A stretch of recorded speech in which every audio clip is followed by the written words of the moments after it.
Li. Bom dia, hoje é dia 17 de agosto, a gente vai falar sobre o capítulo 17 de Provérbios. O primeiro versículo do capítulo 17 de Provérbios diz assim: melhor é um bocado seco e tranquilidade do que a casa cheia de carnes e brigas.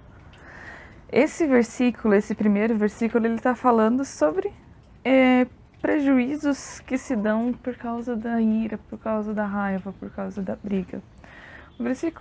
Esse é um versículo que fala a respeito dessa emoção, mas tem, por exemplo, o versículo 27, que fala que aquele que é sereno de espírito é inteligente.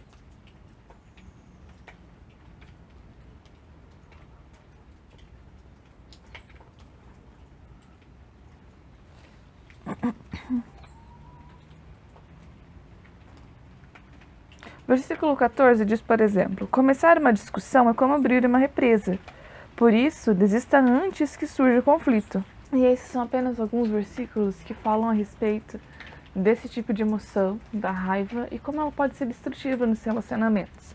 Então aqui no primeiro versículo ele fala: é muito mais gostoso você ficar numa casa onde tem um bocado seco, onde você não tem exatamente o que comer, mas você tem paz, do que você ficar numa casa onde você tem muita abundância de comida e comida cara, e ainda assim viver no meio de brigas.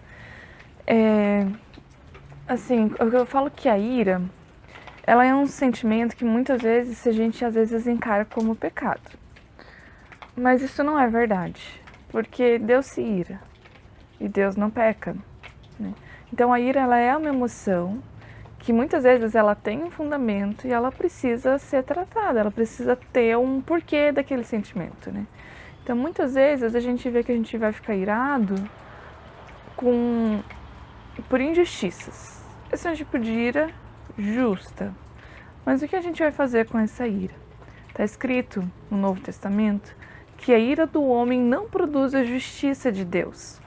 A melhor coisa que a gente tem a fazer com a nossa ira é levar diante de Deus as nossas causas. Está escrito para a gente abandonar a ira, abandonar o furor e entregar diante de Deus, que é um justo juiz, todas as nossas queixas, todas as nossas ansiedades e tudo aquilo que afeta o nosso coração profundamente. E quando a gente entrega para Ele, muitas vezes Ele vai mostrar para a gente formas de agir nessas circunstâncias para que a gente consiga cumprir a vontade dEle. Tem situações e situações, né, gente, que podem despertar a nossa ira. Eu acho muito interessante que Jesus disse no Sermão da Montanha, uma das bem-aventuranças, né? Bem-aventurados os que têm fome e sede de justiça, porque eles serão fartos.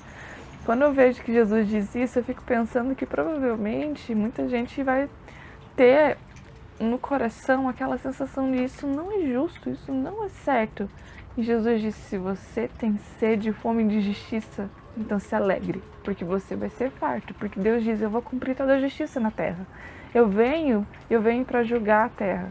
Jesus disse numa certa vez, ele disse: eu não vim para julgar o mundo, mas eu vim para salvar o mundo. Da primeira vinda dele, né, quando ele veio e morreu crucificado para salvar o mundo. Mas está escrito também que ele vai voltar como um juiz, e ele vai voltar para julgar cada um de acordo com as suas obras. Então muitas vezes a gente se ira por causa de injustiças, a gente pode nisso descansar e colocar diante de Deus: Deus, eu não estou entendendo isso aqui, e eu acho que isso aqui é muito errado, e falar com Deus, e Ele vai direcionar a gente. Mas se a gente deixar isso tomar um lugar errado, ir por um caminho errado, tentar resolver as coisas com as nossas mãos, existe grande chance da gente pecar contra Deus. Tá? Então, primeiro, conversa com Deus. Segundo, toma as decisões conforme Ele te direcionar.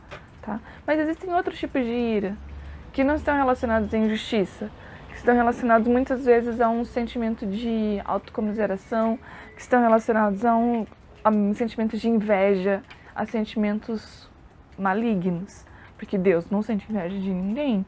A gente sabe que aquilo, eu achei interessantíssima uma frase que eu li ontem, deixa eu ver se eu consigo lembrar direito, mas aquilo que Deus não tem, a gente não pode ter e querer se aproximar dele com isso, entende? Porque Deus, por exemplo, não tem nenhum tipo de sentimento de inveja, nenhum tipo de sentimento de autocomiseração, nenhum tipo de sentimento pecaminoso. E a gente vê que muitas vezes a ira vem por essas questões. E às vezes por um sentimento de injustiça que é falso. Então a gente precisa analisar o nosso coração. E quando a gente vê que o livro de Provérbios ele vai falar muito a respeito da ira, ele fala, contém a ira. Quando você está irado, se cala, não fala, porque a chance de você abrir a boca e falar um monte de coisa que você não quer é grande. Ele diz, se cala, retenha o teu espírito, respira, e depois você vai lidar com isso. Tá? Quando a gente vê em várias outras vezes também, Provérbios diz que o tolo, ele abre a boca e ele fala tudo, e ele demonstra toda a sua ira, toda a sua tolice, e coloca toda a sua emoção para fora, nos momentos inadequados, e por isso às vezes ele acaba ferindo pessoas que não mereceriam naquele momento, ele acaba dando destinos ruins para situações que não deveriam ser resolvidas daquela forma, ele acaba manchando e machucando a vida das pessoas que às vezes já estão muito feridas, e essa não é a melhor forma, e essa não é a forma que Deus quer que a gente haja, tá? Então hoje, o que Deus quer falar pra gente é, olha só, essa ira que está no teu coração, sim, eu coloquei em você um senso moral. Eu coloquei em você uma capacidade de sentir emoções que eu mesmo sinto. Deus sente essas emoções também. A gente vê na Bíblia várias vezes em que Deus se irou. Mas Ele mesmo diz que a ira dele dura só por um momento. O Salmo está escrito. É que a ira de Deus dura só um momento, mas a benevolência do Senhor dura para sempre. E a gente vê em Gálatas, para finalizar esse assunto, que existe uma luta contra a carne e contra o espírito. E essa luta, ela é constante. Se você nasceu de novo, você tem um espírito que precisa ser alimentado. Mas a gente não abandonou a natureza da carne, porque não tem como a gente fazer isso ainda. A gente vai receber um corpo glorificado, e quando isso acontecer, a gente não vai mais ter essa guerra contra a carne. Mas ainda tem essa luta na nossa existência, entre espírito e carne. E em Gálatas, no capítulo 5, a gente vai ver as diferenças entre essas duas naturezas, né? Eu vou até abrir aqui para vocês, para a gente poder ver algumas partes juntos. E ele fala a respeito dessas naturezas que militam constantemente no nosso interior. E ele diz que, olha só, as obras da carne são conhecidas e são imoralidade sexual, impureza, libertinagem, idolatria, feitiçarias, inimizades, rixas, ciúmes, iras, discórdias, divisões, facções, invejas, bebedeiras, orgias e coisas semelhantes a estas. Declaro a vocês, como antes já os preveni, que os que praticam tais coisas não herdarão o reino de Deus. Mas o fruto do Espírito é amor, alegria, paz, longanimidade, benignidade, bondade, fidelidade, mansidão, domínio próprio. Contra estas coisas não há lei. E os que são de Cristo Jesus crucificaram a carne com suas paixões e os seus desejos. Se vivemos no Espírito, andemos também no Espírito. Não nos deixemos possuir de vanglória, provocando uns aos outros, tendo inveja uns dos outros. Então aqui ele está falando claramente. Fortaleça o teu Espírito, viva no Espírito, faça morrer as obras da carne. E muitas vezes vai ser difícil a gente fazer morrer. E como que a gente vai fazer isso? A gente vai pedir graça a Deus, a gente vai jejuar, a gente vai orar, a gente vai compreender a palavra para a gente fortalecer esse espírito, para que a gente possa colher esses frutos de paz, longanimidade, de bondade, de mansidão, de domínio próprio, que eu acredito, eu tenho certeza que é o desejo de Deus para nós. Tenha um bom dia, até mais.